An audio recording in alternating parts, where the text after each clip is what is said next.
Olá pessoal, tudo bem? Aqui é o irmão Alex e hoje iremos estudar sobre a Igreja Adventista do Sétimo Dia. Pessoal, o objetivo desse vídeo não é denigrir a imagem de ninguém, é simplesmente para conhecimento, para que nós venhamos estar crescendo no conhecimento e saber um pouco da história, de como iniciou e dos ensinamentos que é feito nesta instituição, que eu respeito, são pessoas que pregam Cristo Jesus, apesar que tem alguns ensinamentos que eu não concordo, mas que Deus, que é o todo soberano, possa abençoar e que venha esclarecer mais no coração dos irmãos, para que eles venham entender que Deus, ele é poderoso para fazer muito além daquilo que a gente pensa ou imaginamos. Beleza, pessoal? Então, nós vamos estar lendo aqui Adventista do Sétimo Dia, estudo preparado por Kleber Cavalcante em fevereiro de 2005. Histórico. Interessante. Vamos lá, pessoal. Muito bom esse livro. O movimento adventista começou no século XIX com um pregador leigo da Igreja Batista, chamado de William Miller. Esse homem era muito interessado por assuntos escatológicos. Escatológico é que fala sobre o fim dos tempos, a volta de Cristo, relacionado ao fim dos tempos, e dava uma atenção especial ao tema da volta de Cristo. Com base em seus estudos pessoais da Bíblia, chegou à conclusão em 1816 de que Cristo voltaria em 22 de março de 1843. Tendo falhado nessa interpretação, declarou que havia apenas errado nos cálculos, pois usou o calendário hebraico em vez do calendário romano, e marcou nova data para a volta de Cristo, em 22 de outubro de 1844. Depois de mais esse erro, Miller desistiu desse negócio de ficar marcando datas para a volta de Cristo. Pediu perdão à sua igreja, no caso a Igreja Batista, e terminou seus dias como um crente comum da referida denominação. O problema é que, em fase de Miller, no segundo advento, ou segunda vinda de Cristo, atraiu muitos seguidores. Tais seguidores formaram um grupo de crentes que passaram a enfatizar o segundo advento, assim como Miller fazia. Daí eles terem sido chamados de adventista. A ligação de Miller com esse movimento pode ser constatada no livro Fundadores da Mensagem, da Casa Publicadora Brasileira, a editora oficial da Igreja Adventista. Essa obra aponta Miller como o pai do movimento adventista, especificamente no capítulo que aborda a sua biografia. Desse grupo saiu uma nova religião, visto que vários de seus membros se dispuseram a continuar defendendo as ideias de Miller quanto à volta de Cristo. Além de instituir a observância do sábado como essencial à salvação, daí que veio o nome Adventista do Sétimo Dia. Isso sem falar em outros pensamentos que veremos nesta apostila. A Igreja Adventista do Sétimo Dia foi organizada oficialmente com esse nome em 28 de setembro de 1960. A pessoa responsável pela maior parte das doutrinas dos adventistas dos sétimos dias foi a senhora Ellen Golden Wist. Para se ter uma ideia da influência dessa mulher nesta religião, os seus escritos são considerados na prática como o mesmo valor da Bíblia Sagrada. Isso aqui não pode, né? A influência dela era muito grande. Assim, o que ela falava tinha o mesmo peso que a Bíblia Sagrada. Vamos continuar. Ou seja, são escritos considerados divinamente inspirados. Eis os nomes de alguns deles: Atos dos Apóstolos, A Ciência de Bom Viver, O Conflito dos Séculos, Evangelismo, Mensagem aos Jovens, Obreiros Evangélicos, Parábolas de Jesus, Primeiros Escritos, Os Desejados de Todas as Nações, O Maior Discurso de Cristo, Mensagens Escolhidas, volume 1 e 2, Testemunhos para Ministros e Obreiros Evangélicos, Testemunhos Seletos, volume 1, 2 e 3, O Colportor Evangelista, Educação,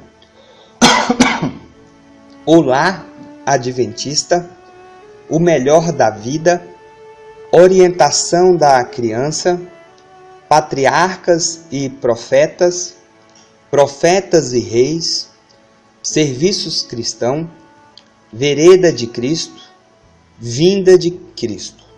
Provavelmente o seu livro mais extraordinário, dizem os adventistas, seja O Grande Conflito. 37 dos livros da Ellen foram publicados antes da sua morte. Mais de 30 outros foram publicados depois de sua morte, incluindo compilações tanto de escritos publicados como inéditos. Além disso, toda a interpretação bíblica feita pela senhora Whitney é considerado como lei no meio adventista. Se ela disse que tal texto significa tal coisa, não há discussão. É isso mesmo e ponto final. Muitos evangélicos têm duvidado se deveríamos considerar a Igreja Adventista como seita. Devo dizer que, embora haja dúvida a respeito disso, entre os crentes de forma geral, já não posso dizer o mesmo do meio pastoral e acadêmico teológico. Os pastores evangélicos, seja um pastor da Assembleia de Deus, da Igreja Batista ou da Igreja Presbiteriana, entre outras, não têm receio em apontar a Igreja Adventista como seita, pois eles sabem muito bem que os adventistas discordam das igrejas evangélicas em doutrinas fundamentais. Além disso, os próprios adventistas não nos consideram como salvos em Cristo.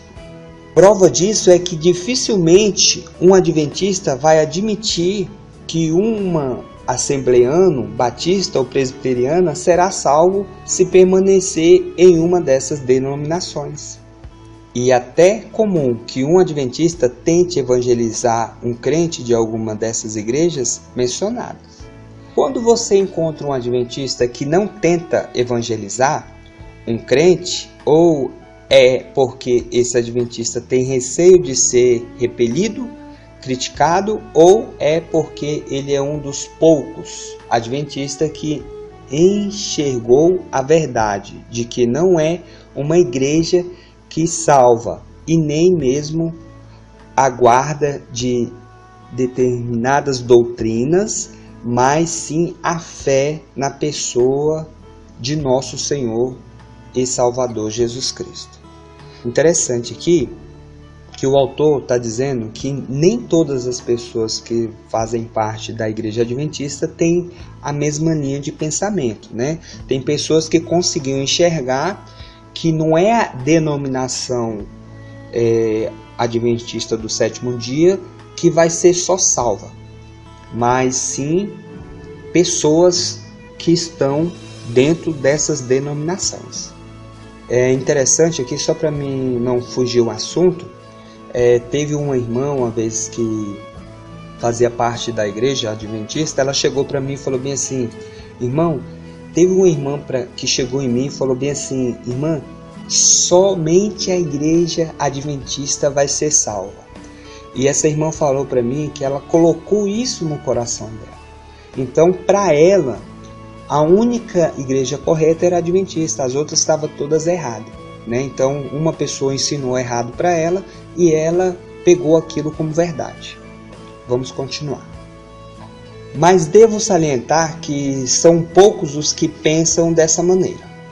Dentre os erros adventistas, destacamos esse proselitismo, atividade de ganhar alguém para determinada doutrina ou crença. Entre os evangélicos, a marcação de datas para a volta de Cristo, a crença em Ellen White e em seus escritos, a doutrina do sono da alma, a doutrina da extinção dos ímpios após a morte física, a guarda do dia chamado sábado como algo essencial para se obter a salvação, a proibição quanto a comer carne, a doutrina do santuário celestial, a interpretação de que Satanás é o bode expiatório de Números 16, a ideia absurda de que Jesus é o arcanjo Miguel e, por fim, a terrível heresia de que Jesus teve uma natureza pecaminosa. Tem coisa aí que muitos adventistas até desconhecem, mas o fato é que todas fazem parte do sistema prático e doutrinário da Igreja Adventista, conforme veremos abaixo. Passemos agora a analisar a refutação de cada uma dessas heresias. Essa palavra heresias é pensamento contrário. Heresias e refutações. O proselitismo adventista entre os evangélicos. Embora isso possa ser considerado mais comum um erro do que uma heresia propriamente dita, a verdade é que os adventistas não têm vergonha em ficar fazendo tentativa de ganhar um crente de alguma denominação evangélica para a Igreja Adventista. A prova de que estou dizendo pode ser obtida em um dos livros escritos por Ellen White. Temos uma obra a fazer por ministro de outras igrejas. Deus quer que eles sejam salvos, que eles se salvem. Nossos ministros devem buscar aproximar-se dos ministros de outras denominações. Ellen Grafton, Testemunhos Seletos, volume 2, edição de 1956, página 386. Eu que fiz os destaques. Essa é uma característica bem comum das seitas heréticas. Pensam que somente elas é que vão para o céu. Você só vai para o céu se for membro dela. Esse é um dos motivos porque a Igreja do Véu, ou Congregação Cristã do Brasil, é considerada uma seita.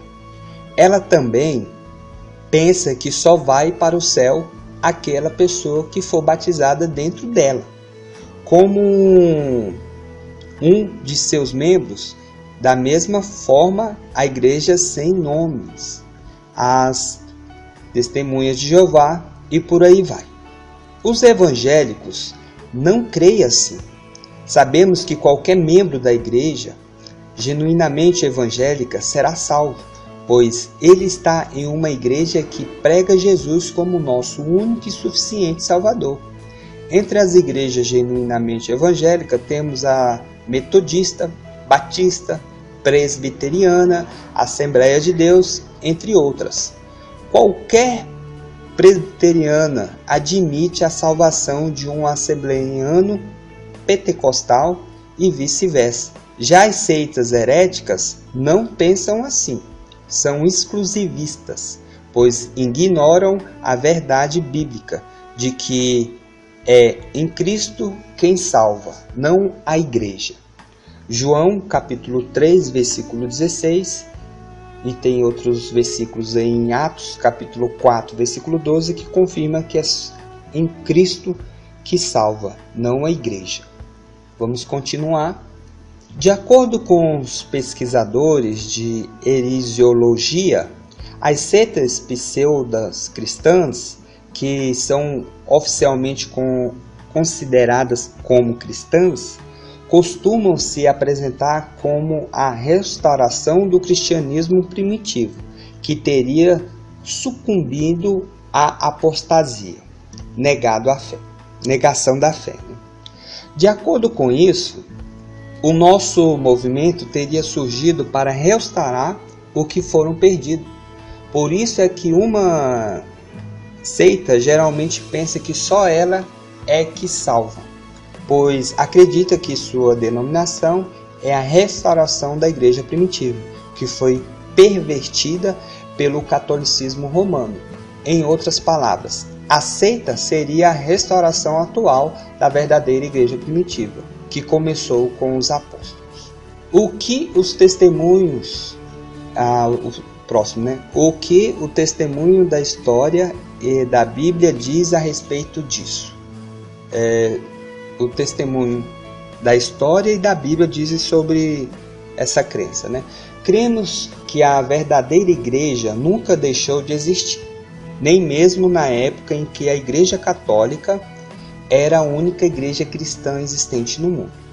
Dizemos isso porque o próprio Cristo disse ao apóstolo Pedro que as portas do inferno não prevalecerão sobre a sua igreja. Além disso, Jesus prometeu que estaria com essa mesma igreja todos os dias até a consumação dos séculos.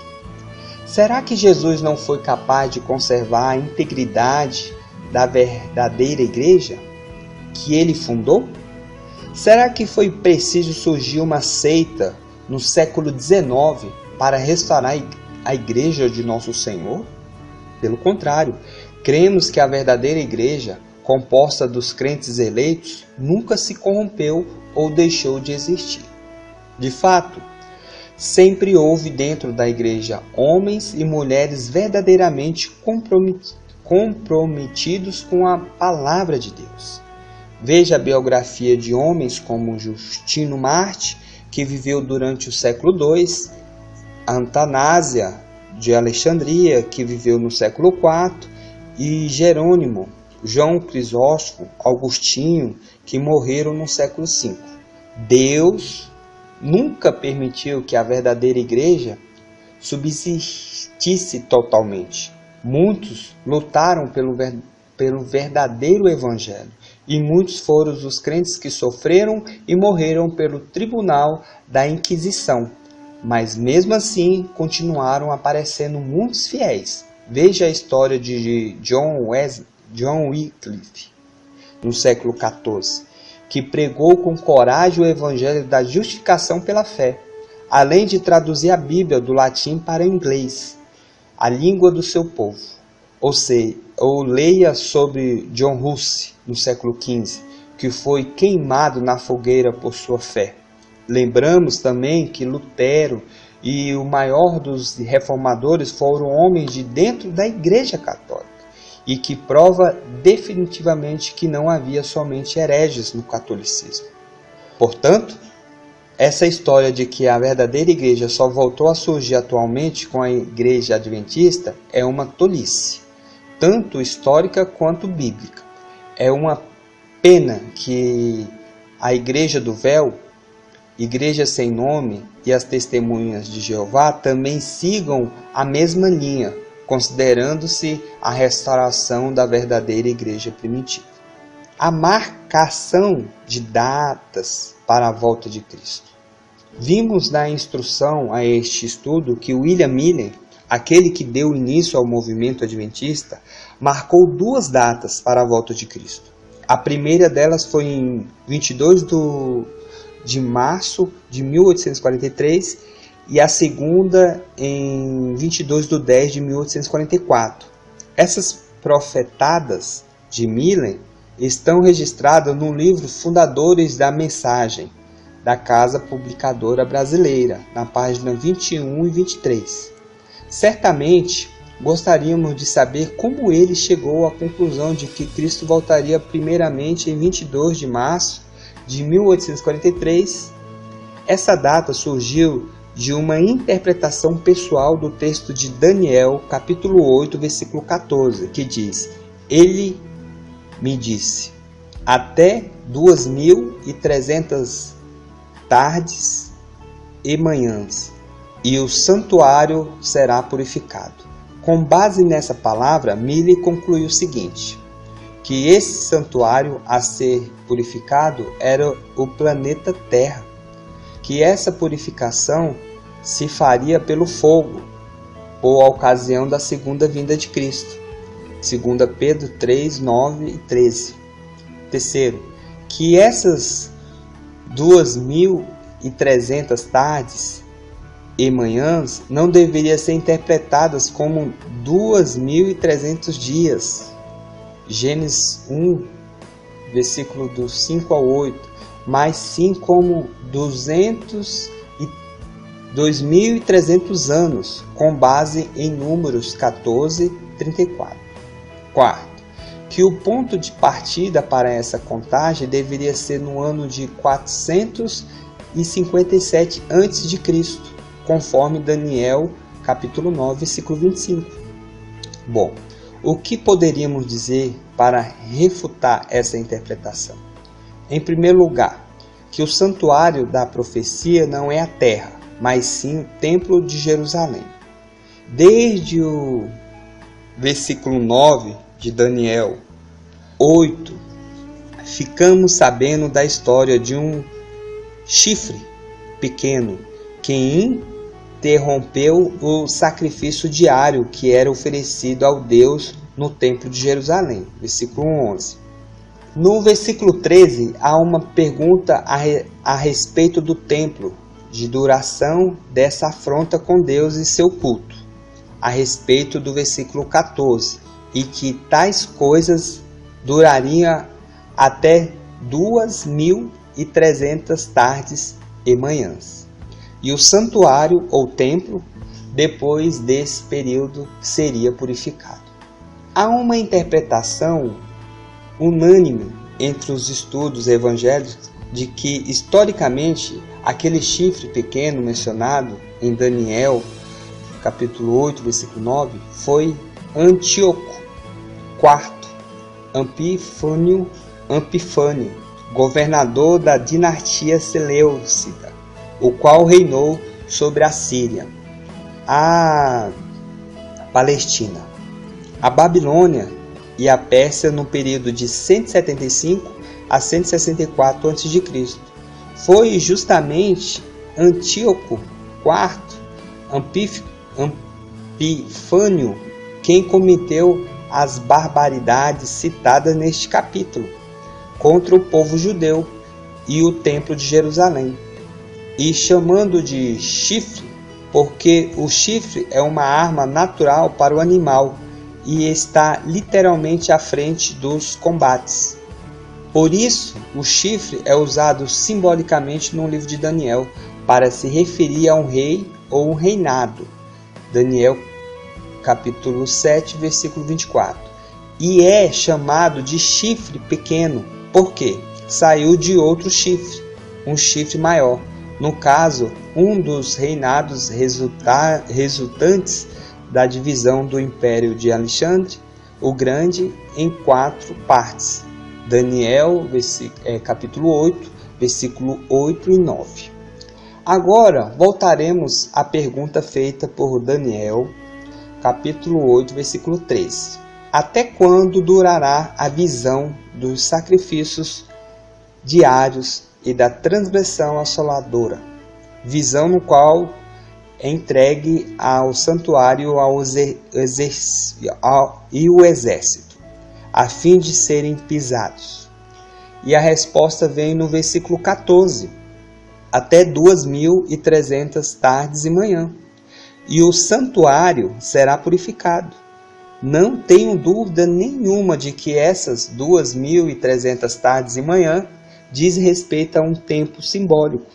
Se fôssemos tomar esse tempo de forma literal, 2.300 tardes e manhã correspondiam 2.300 dias literais, Gênesis, capítulo 1, versículo do 5 ao 8, e não 2.300 anos, como interpretou Miller.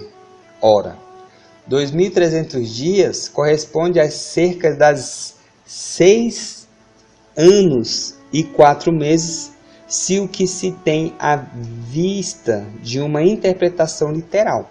Poderíamos dizer que esses 6 anos e 4 meses correspondem aos últimos 6 anos de perseguição promovida por Antíoco Epífanes, 170 e 164 a.C. Mas isso não poderia de uma palpite, visto que não sabemos com exatidão quando começaram as perseguições e quando terminaram.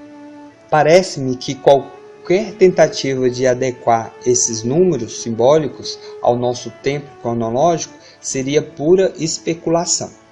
Mas, mesmo sendo um número simbólico, qual o seu significado?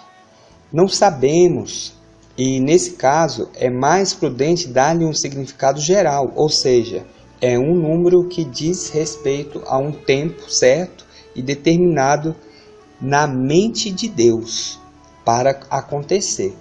Nada mais que isso. O fato é que o templo só seria purificado das afrontas de Antíoco após a cessação das perseguições desse homem contra o povo de Deus. Antíoco morreu em 164 a.C. e foi nesse mesmo ano que o templo foi purificado e reverificando a Deus sob a liderança dos judeus, Judas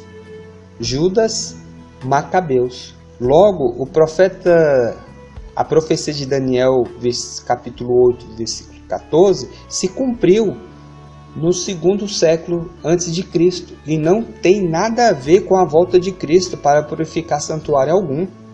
Creio que o maior erro de Miller foi querer marcar uma data para a volta de Cristo.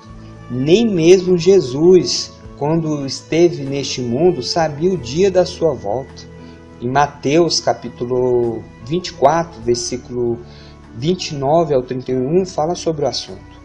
Lemos que tanto o apóstolo Paulo quanto o apóstolo Pedro também não sabia quando Jesus iria voltar. Em 1 Tessalonicenses capítulo 5, versículo 1 e 2 Pedro capítulo 3, versículo 10 e Apocalipse capítulo 3, versículo 3. Ora, por qual razão Miller conseguiria descobrir essa resposta com seus cálculos matemáticos? Se fosse possível calcular a volta de Cristo, não haveria sentido em tantas exortações para vigiar, justamente por não sabermos a hora em que ele vem. Vejamos novamente Mateus capítulo 24, do versículo 42 ao 44. Terceiro, a crença em Ellen White e nos seus escritos. Os livros de Ellen Golden são considerados inspirados pela Adventista do sétimo dia, assim como os livros de White Ellen são considerados inspirados pelos membros da Igreja Sem Nome. Assim como os livros dos Mormons é considerado inspirados pelo mormonismo e o Corão é considerado inspirado pelos muçulmanos. Quando digo que eles consideram os livros de seus fundadores como inspirados, estou querendo dizer que eles consideram esses escritos em pé de igualdade com os livros da Bíblia. Para eles, esses livros são inspirados da mesma forma que a Bíblia é inspirada, ou seja, como se fosse o próprio Deus quem estivesse falando por meio desses escritos. Veja o que os livros adventistas dizem sobre a profecia da senhora Whitney Allen. O espírito de profecia é o que, segundo as escrituras, par com a guarda dos mandamentos de Deus, seria característica da igreja remanescente. Parece-me Apocalipse capítulo 12, versículo 7 e 19 e 10. Este dom consiste principalmente em dar ao povo de Deus mensagens diretas e específicas. Os testemunhos orais ou escritos da senhora Whitney preenchem plenamente este requisito, no fundo e na forma. Tudo quanto disse, escreve, foi puro, elevado, cientificamente correto e profeticamente exato. Sulins do Erro, primeira edição, Casa Publicadora Brasileira, página 30. Eu que fiz os destaques. Cremos que Ellen foi inspirada pelo Espírito Santo e seus escritos. O produto desta inspiração tem aplicação e autoridade especial para os adventistas do sétimo dia. Negamos que a qualidade ou grau de inspiração dos escritos de Ellen sejam diferentes dos encontrados nas escrituras sagradas.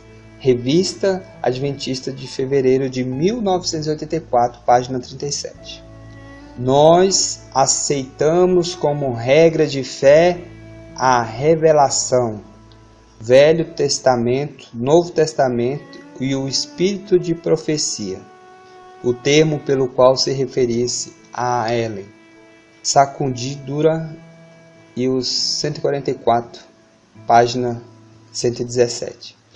Embora os profetas da antiguidade fossem homens humanos, a mente divina e a vontade de um Deus infalível estão suficientemente representadas na Bíblia. É o mesmo Deus fala por meio dos escritos do espírito de profecia. Estes livros inspirados, tais como O Desejo de Todas as Nações, O Conflito dos Séculos, a Patriarcas e os Profetas, são certamente revelações divinas da verdade, sobre os quais deveríamos depender completamente. Orientação profética no movimento adventista. Associação Ministério da Divisão Sul-Americana, publicação de Ellen, página de 1965, página 45. Ainda por cima, a própria Ellen falava de suas profecias como se ela tivesse uma autoridade igual à das Escrituras. Ai de quem mover um bloco ou mexer um alfinete dessas mensagens. Ellen Gold, Primeiros Escritos, CPB, 1967, página 258. Vejamos agora, as profecias dessa senhora são pelo menos dignas de crédito? Por algum tempo depois da decepção de 1844, mantive com o corpo de advento que a porta da graça estava para sempre fechada para o mundo. Ellen Gold, 1985. Veja só, depois da decepção com o fato de que a profecia de Miller, quando a volta de Cristo de 1844 não deu certo, a senhora Ellen resolveu manter por algum tempo o ensino de que a porta da graça estava para sempre fechada para o mundo. Se ela mesma teve a coragem de admitir esse engano, por que os próprios adventistas a consideram como uma profetisa infalível? Ora, a Bíblia diz que no Velho Testamento bastava uma profecia errada para que um profeta fosse considerado falso ou condenado à morte. Deuteronômio, capítulo 18, versículo do 20 ao 22. Qualquer crente sabe que a porta da graça nunca esteve fechada. Isaías 55:7, Mateus capítulo 28, versículo 19, 2 Coríntios capítulo 6, versículo 2 e Tito capítulo 2, versículo do 11 ao 13. Enquanto houver vida ou enquanto Jesus não voltar, há esperança de salvação para qualquer pessoa que queira recebê-lo como Senhor e Salvador. Veja outras, profetada da senhora Ellen. Logo ouvimos a voz de Deus, semelhante a muitas águas, o qual nos anunciou o dia e a hora da vinda de Jesus. Ao declarar Deus a hora, verteu sobre nós o Espírito Santo e nosso rosto brilhou com o esplendor da glória de Deus, como aconteceu com Moisés na descida do Monte Sinai. Ellen White, Primeiros Escritos, página de 1967, página 15. Que interessante, embora nem Cristo, os seus apóstolos, soubesse o dia da segunda vinda, Ellen sabia. Mais interessante ainda foi a resposta dela quando os próprios adventistas lhe perguntaram quando é que isso ia acontecer. Ouvi a hora proclamada, mas não tinha lembrança alguma daquela hora, depois que sai da visão. Mensagens Escolhidas, 1985, página 76. Ela se lembrava de que teve uma visão, lembrava do som da voz de Deus nessa visão, lembrava de que seu rosto brilhou que nem o rosto de Moisés quando descia do Monte Sinai, lembrava até quando o segredo revelado nessa visão e sabe o dia e a hora da vinda de Jesus. Só não lembrava qual era esse dia e qual era a hora. Bem, convenientemente esse esquecimento. Afinal, essas coisas que ela lembrava eram tão subjetivas e impossíveis de serem verificadas. A única coisa que poderia ser conferida pelos adventistas era a informação concernente à volta de Cristo. Mas foi justamente isso que ela esqueceu. Como eu disse, bem conveniente. Vejamos só mais uma profecia da senhora Ellen. Recebida de Michigan, Estados Unidos, no ano de 1856, essa profecia ocorreu durante uma reunião da senhora Winston com alguns adventistas. Foi-me mostrado um grupo presente à assembleia. Disso o anjo, alguns pastos para os vermes, alguns sujeitos às 7 últimas pragas, alguns que estarão vivos e permanecerão na terra para serem translatados por ocasião da vinda de Cristo. Ellen Goldsmith, Testemunho de Jesus, página 108. Não é preciso dizer que todas as pessoas que estavam presentes naquela reunião morreram, e ninguém foi translatado por ocasião da vinda de Jesus. Aquelas pessoas não foram transladadas e Jesus não voltou, ou seja, mais uma profecia enganosa da profetisa dos adventistas. Ellen White, além de falsa profetisa, era também muito racista. Isso pode ser considerado no seu livro Mensagens Escolhidas, volume 2, na página 344.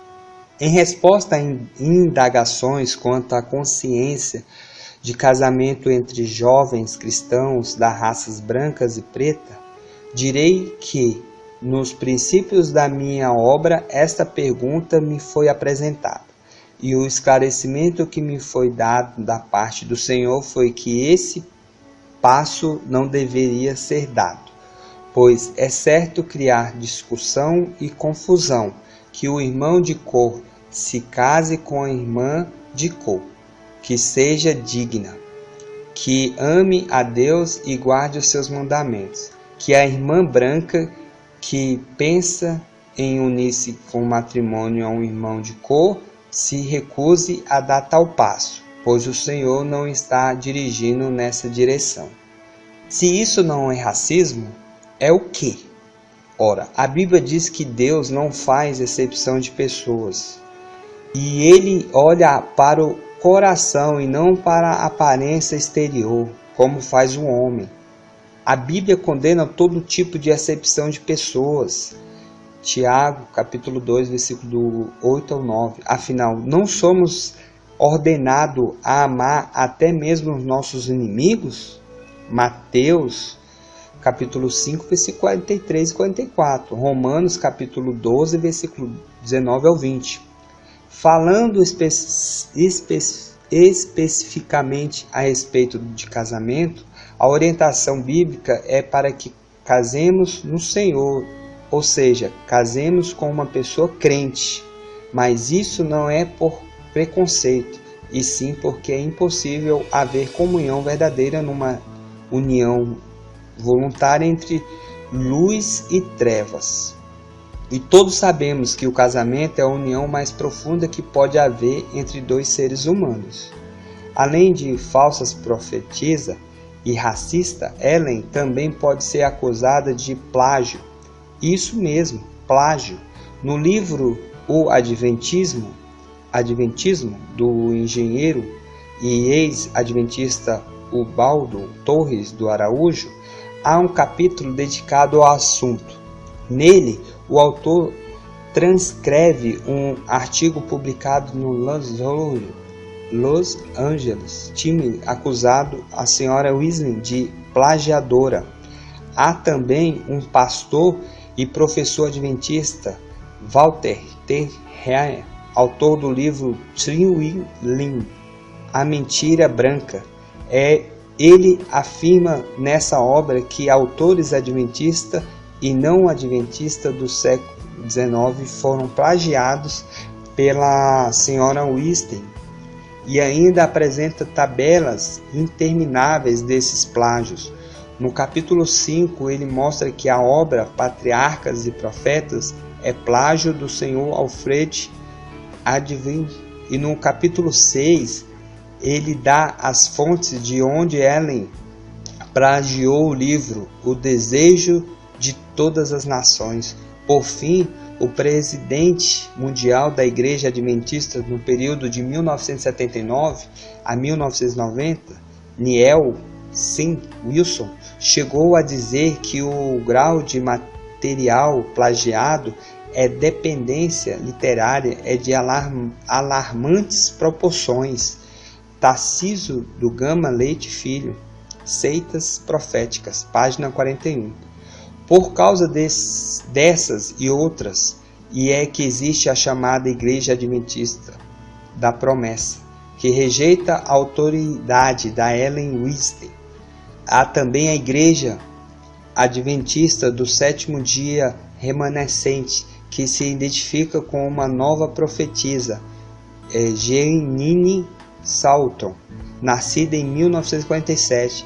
Desde 1985 que essa mulher reivindica a autoridade como sucessora de Ellen. Seria Apologética, volume 3 de São Paulo, Instituição Cristã de Pesquisa, de 2001, página 64. Pessoal, vamos terminar aqui, que já passou, o vídeo está um pouco grande, mas eu vou fazer a segunda parte do livro, beleza? Para a gente continuar a leitura, que eu acho que isso aqui vai ser muito bom para conhecimento, para o nosso conhecimento, beleza? Fique na paz e um grande abraço e até o próximo vídeo.